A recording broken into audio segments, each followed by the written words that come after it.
All right, so now we got part two of basically the guide to manipulate energy and therefore reality. How to become a modern alchemist and transmute all of the negativity that is thrown at us, all of the fear, learning how this reality actually works and using it to our advantage and stepping into our full power. And in part one, we talked about how insanely powerful our focus and our attention is, because with that, we can actually control where energy flows. But if our focus is hijacked, if we fall victim to distractions, if we let anything from the outside world come into our internal realm, then we have lost our ability to be a sovereign being. So let's kick off part two with talking about the law of polarity.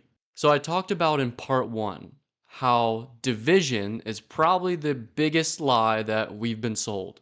We've been fed the illusion of separation, whether that be politically, whether that be from our environment, whether that be from different races, whatever it is. The truth is that it's only one. It all comes back to one.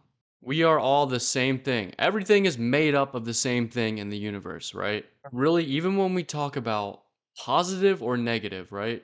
Most of us think we have to run from the negative and go towards the positive, but we're missing something huge. That positive and negative are both an inherent part of reality. And without it, matter couldn't even exist. We would not exist. Take a look at the freaking atom right there. What does it have? It has positive particles and negative particles. And like I said in the first part, you can look at something on an atomic level and you can see how the underlying structure plays out in other dimensions, other levels of the universe. This is just constantly playing out. Like hot and cold. They're really just one, their temperature. You cannot have one without the other. Like there's two sides to every coin. There's always two sides to every story. Like this plays out everywhere. The issue is that we fall for polarization. Polarization captures our attention and it gets us fired up. If we see something about like something a political candidate said, it is emotionally charged.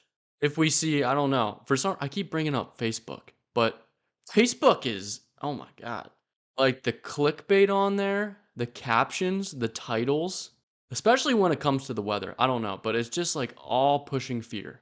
The secret, though, that we have to start figuring out is that to transcend polarity, to rise above negativity, we have to accept it. We have to accept both sides, positive and negative. You know, most of us are fragmented. Like we have split personalities, we are fighting an inner war. But to reach unification within ourselves, we have to transcend all of it. We have to not fight the bad things in our life, but change how we view them, change how we view our struggles, like I talked about in part one. Learn from the hard times, learn from the suffering, learn from the struggles, use it as strength, swing from one pole to the other. Just really sitting back and observing everything and not getting emotionally caught up in it. We talked about being the observer, right? The observer of our mind, the observer of our emotions. You're not caught up in the ebbs and flows of life. You're not swimming against the current. You know there's going to be ebbs and flows. There's going to be ups and downs. But you're not caught up in it. You're essentially like viewing it from a higher perspective, a higher vantage point. You're basically like flying over the ocean in a helicopter and you're just observing everything, right? Observing all the waves. Honestly, if you're getting caught up over something a certain president said or whatever, you let that anger you, you let that affect your emotions. You are a prisoner to it. You have become a victim to it and you have fallen for it. All right? Like, honestly, I think the best thing to do is just sit back and laugh at it all. It's just one big game, bro. It just seems fake, but anyway. And that brings us to the 0 point. Instead of being polarized, when we have reached unity, oneness, or supreme balance, I like to call it. Balance is the key. Balance, I believe, is it. If we can't be knocked off balance, we remain in our power. This is the 0 point. Let's read the quote by Alan Watts. principle of unity, of coming to a sense of oneness with the whole of the universe, is not to try to gain power over it or control it. That will only disturb it and make it seem less one with you than ever. It will distort reality, it'll distort it. The way to become one with the universe is to trust it, is to surrender to it. When we go into meditation and we achieve silence, when we can sit in stillness, we have reached the 0 point. I don't know, but for some reason, when you're fully balanced, something happens where your energy interacts with the universe's energy and you're aligned and things just happen and they happen fast. I think that is the power of 0 point energy. So here's a scientific explanation. So basically, when you have zero temperature, when you remove all the energy from atoms, there should be no movement, right? But scientists discovered that that is not true. At the 0 point, particles still have movement, they still have motion. Something called the Heisenberg uncertainty principle. You can't predict what atoms do. You can go down to absolute zero temperature and they still fluctuate. So we take what we know at an atomic level and apply it to ourselves. If we reach pure stillness, things are still happening. If we are fully balanced, if our mind is not chaotic, everything becomes beneficial for us. Even the most subtle actions can yield huge results. And really, if we're fully present, right, we're just being, we tap an unlimited source of energy. It's like we'll talk about the flow state, right? In the flow state, you seemingly have unending energy. You could work for hours. You won't even have to eat. Like this shit is all connected. It's like basically you become the eye of the hurricane, right? You got all the storms circulating around the hurricane, but you are at the center and you are complete stillness and being. You're one with the universe. You're not resisting and trying to control it all the time. You're just accepting it. Yes, you do have an intention, but you have let that intention go. You're not too attached to that intention actually happening. And you're not forcing taking too much action. You're not forcing outcomes. You're essentially becoming a magnet to what you desire. And then you add in love for yourself, love for life, love for where you're headed. We leave the fearful state of worrying about the future, of letting what we see on our phones or the TV scare us and make us operate at a smaller version of ourselves. And this is a bit of a different rendition of the emotional chart. You can look at it as levels of consciousness. And this comes, I think, from Power versus Force, the David Hawkins book. Love David Hawkins. But take a look. When you get to those higher emotions like enlightenment, peace, joy, and love, and you're in full alignment, again, balanced, your identity, who you are, and what you desire to do, what you want to do in life, what your goals are fully aligned, right? But you're not forcing it. You're surrendered. That's when miracles can happen. That's when things can happen really fast. That's when you're fully open to opportunities. That's when you're not judging something as good or bad. So you're open to everything. You're open to learn from everything. But first, right? Look at that. You got neutrality. That is rising above polarization. Acceptance, accepting the good and bad. Loving first yourself, loving your life, not wanting to trade your life with anyone else's, finding joy in it, having fun, and then being able to create a state of peace, of mental silence, of centeredness wherever you're at. And enlightenment, realizing that everything is one. And I think this really sums it up. My anxiety began to disappear when I realized that life can go on just fine without everything being the way I think it should be. You put yourself aside and let the universe handle things for you. Put your intention out there, take consistent action, don't force things, and just let it happen. Things will come to you. Everything you need will come to you. And that is the power of 0 point energy, I believe. And again, I talked about the flow state. Like we can go super deep with this. I think when we reach a state of balance within our mind, when we have been meditating for a lot and we can just enter the flow state on command, I think we do develop the ability to manipulate time. I think if you were to time travel, this is probably how you would do it. Reaching very deep states of pure being, essentially nothingness. And that's where the Chinese term wu wei comes in. Wu wei means natural action. or action that does not involve struggle or excessive effort, not overexertion, not forcing too much. A mental state in which our actions are quite effortlessly in alignment with the flow of life. Throw your intentions out there, but then stay fully present because the present is creating the future, and that's really all we need to focus on. And one more thing on manipulating time before we move on. Something I have observed within my own life is that when I am really just existing, I'm following my intuition, I'm letting that guide me, I'm going with the flow, right? The ebbs and flows. I'm not swimming against the current trying to control. I'm just going with it, right? Riding the wave. I find that I actually get ahead of time and I get ahead of the rest of the population. We're procrastinating, we're putting things off. You feel like you are behind the curve. You feel like life is just throwing things at you and you just can't catch up. But you can get ahead of the curve when you do what you need to do, stop putting things off, and not try to force and just go with what your intuition tells you. Like, I can't even make this up. I swear the last 5 or 6 restaurants, ice cream places that I've went to, me and my girlfriend show up, there's no one there. It's dead. Literally, as we sit down, the line is, I'm not even making this up, like out the door. That tells me that I'm right on time, or basically ahead of time. But if we're sitting there waiting for our day to be done, right? I just remember sitting in school, watching the clock, waiting till I got out of school. That's when time would slow down. And reality gets distorted when we try to force things. All right, so just like we see duality play itself out throughout the world, throughout the universe, we are also divided within ourselves. And I believe the reason that we allow this division to play out and be pushed on us is because we are divided within ourselves. There is an inner war raging within ourselves. And I think unification within ourselves is the solution to world peace, to the environment improving, to all these issues that we are facing. The solution is found within us because why? The outer world is a reflection of our inner world. And not only will all the problems of the world be able to be solved, but we can unlock a state of energy control and reality control that I think is unheard of, that I think is insane, that I think we can't even imagine.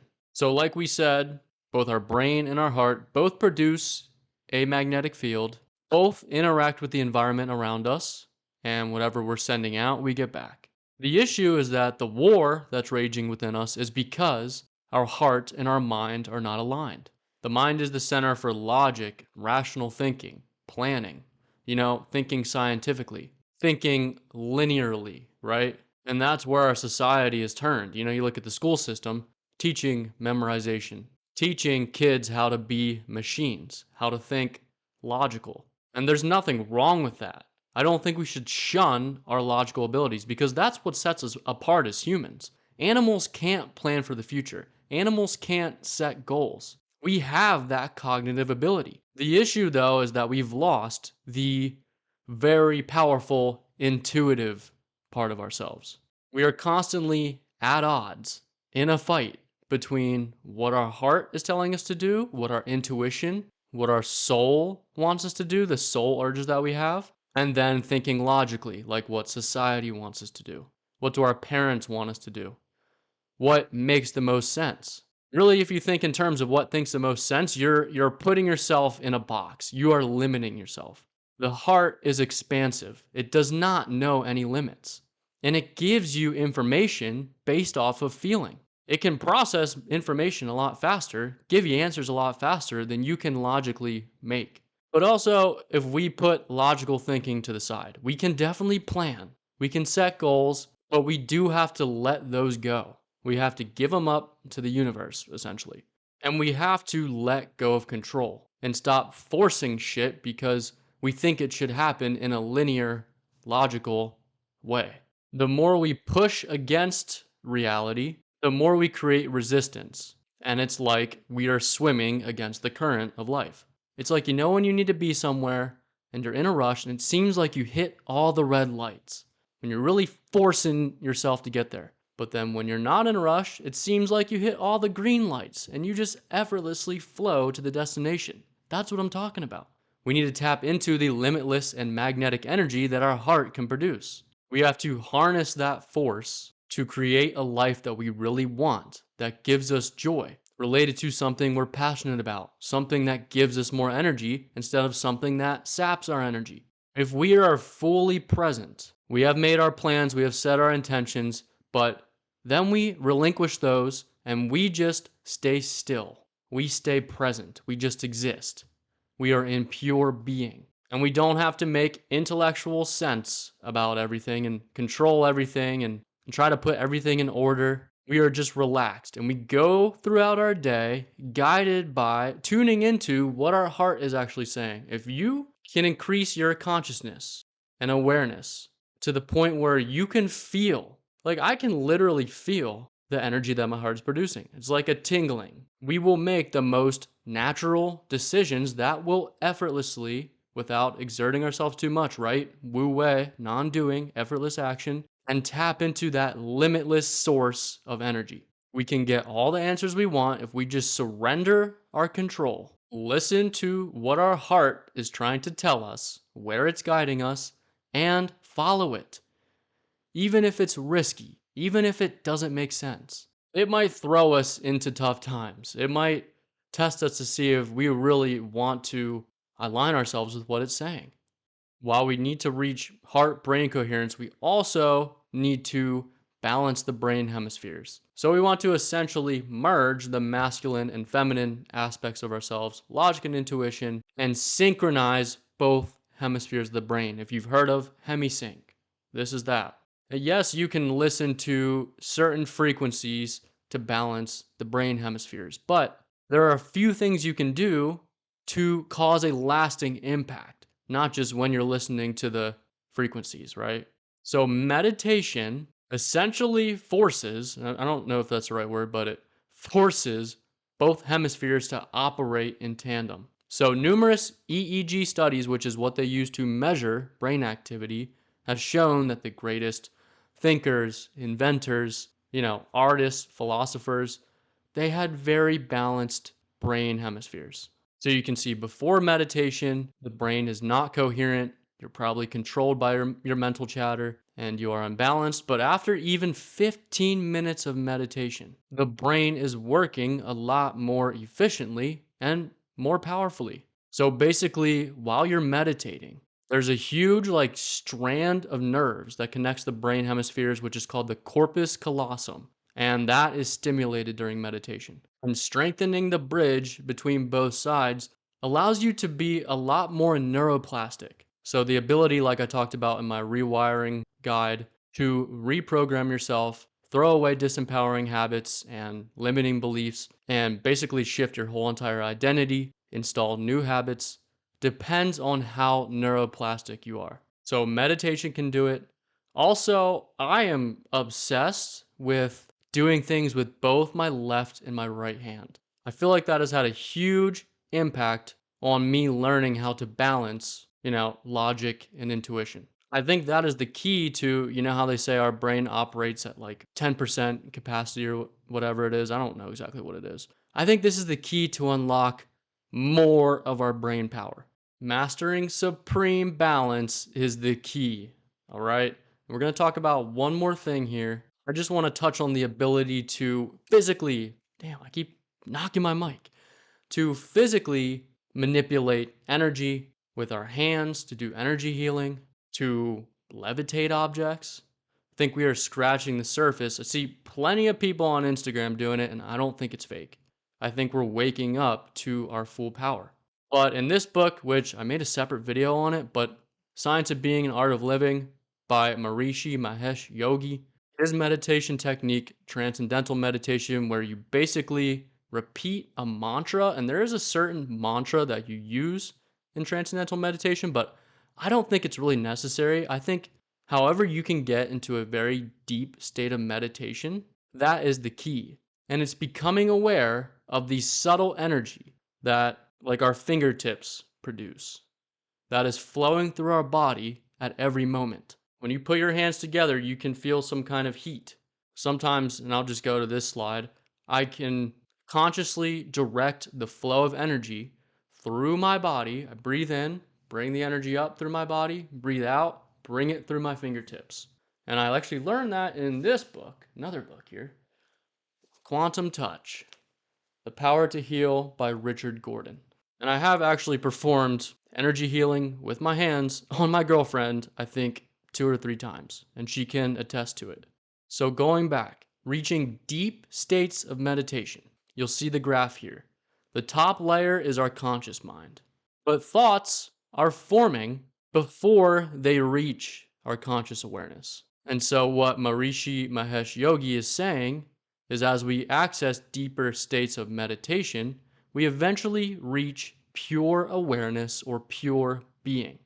He says that is the natural state of everything in existence, pure being. You can see there it's the source of thought, the reservoir of energy, creativity, and intelligence at the basis of the mind. So, accessing pure states of being, pure states of just existing, like it's like a deeper state of relaxation. You can see increased EEG coherence. We just looked at an EEG reading where both sides of the brain work together. And he says basically, when you reach this state of consciousness, you can essentially manipulate reality at an atomic level. You can manipulate reality at the source of thought, which is much more powerful. It's like getting to the root of reality, right? It's like pulling the weed from the root. If you pull it at the top, it's going to grow back. There's going to be no effect. You're not going to slow the weed down. But if you get to the root, you can pull the weed out for good. That's just kind of an analogy of how this works. So, this is one of the examples that he gave in the book. Let's say you wanted to throw a stone at someone. With your surface level energy, you physically throw the stone. But let's say you had the awareness to, this is what he said, manipulate atoms within the stone and move it that way. You can do the action with much more energy and power because you're manipulating it at the source. And I think this is the key to, levitation, moving things with your mind. Remember, our brain, our heart, our focus, right, is controlling the waves of reality. And the atoms in any object are vibrating at a certain wavelength. So if we can attune our brain waves to the wavelength of the atoms in whatever we want to manipulate, that's how we can start to do this kind of stuff. And that's how we can start to do things like energy healing, manipulating the elements. I've seen a lot of videos of people manipulating fire, manipulating wind, causing storms and rain to happen, realizing that we are one. We are not separate from what we want to control. Again, the illusion of separation. We are all made up of the same thing. And we have to unite with everything around us to become it, to control it. So there was a lot in this. Hopefully it helped. Hopefully it helped to motivate you to get into this stuff, to really take our power back. Because I think it's time for us to step up. I think it's time for us to awaken to our power. We just got to know what's going on. We got to take back control of our focus, of our awareness, of our consciousness, because that's how we can control energy. So let me know what you thought about this, all right? Give me some comments, give me some feedback. We'll see ya.